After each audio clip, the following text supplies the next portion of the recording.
All right, so we all think we know what it means to own something, right? But what if that very idea, the concept of ownership itself, is actually holding us back? Today, we're going to explore a really powerful shift in thinking, moving from being an owner to becoming a steward. Let's get into it. We use it to stand in for being. Whoa, just let that sink in for a second. It means the things we own, our house, our company, maybe even our ideas, they stop being just things. They become the proof that we exist, that we are somebody. They become our identity.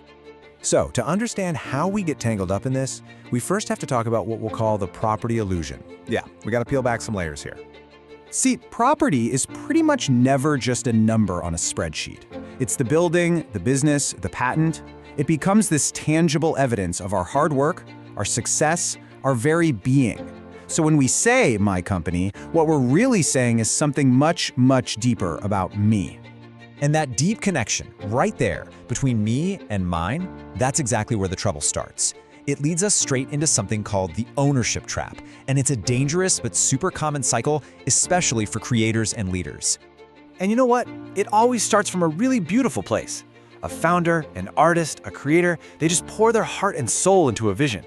All the value that gets created comes directly from their passion, from their effort. It's pure, it's exciting, it's unstoppable. But then you hit this critical turning point. As the creation succeeds, something kind of dangerous starts to happen, almost without anyone noticing. The leader's identity and the project's identity, they just fuse together. What I built slowly and quietly becomes who I am. It's not just a project anymore, is it? It's a direct reflection of their self-worth.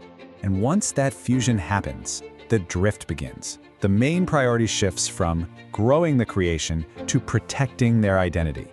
So suddenly, any threat to the project, any criticism feels like a personal attack. Defensiveness creeps in.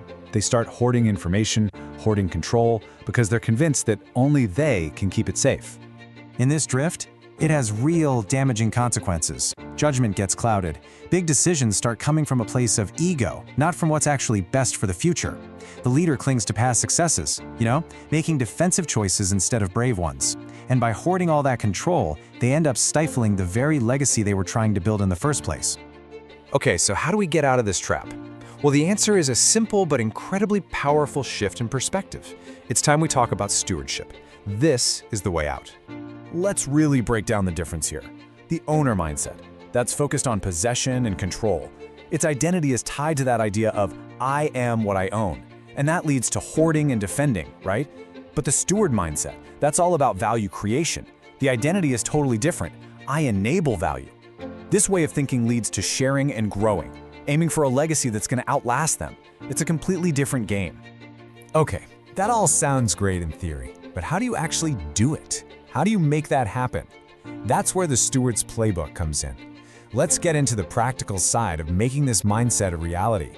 It really comes down to two key things. First, you have to consciously separate the joy of creating from the status of owning. Focus on the act of building, not the thing you've built.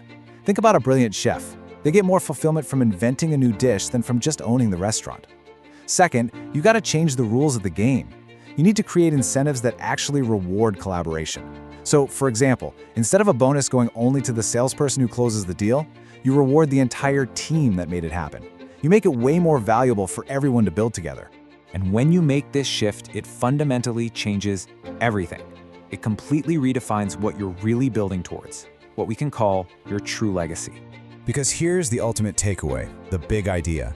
Legacy isn't what you keep. It's not what you clutch onto and control until the very end. A true legacy is what you build, what you nurture, and, crucially, what you successfully pass on so it can keep growing and thriving long after you're gone. So, I'll leave you with this to think about. Take a look at your work, your projects, your team, and ask yourself, are you acting as an owner or as a steward? What are you truly a steward of?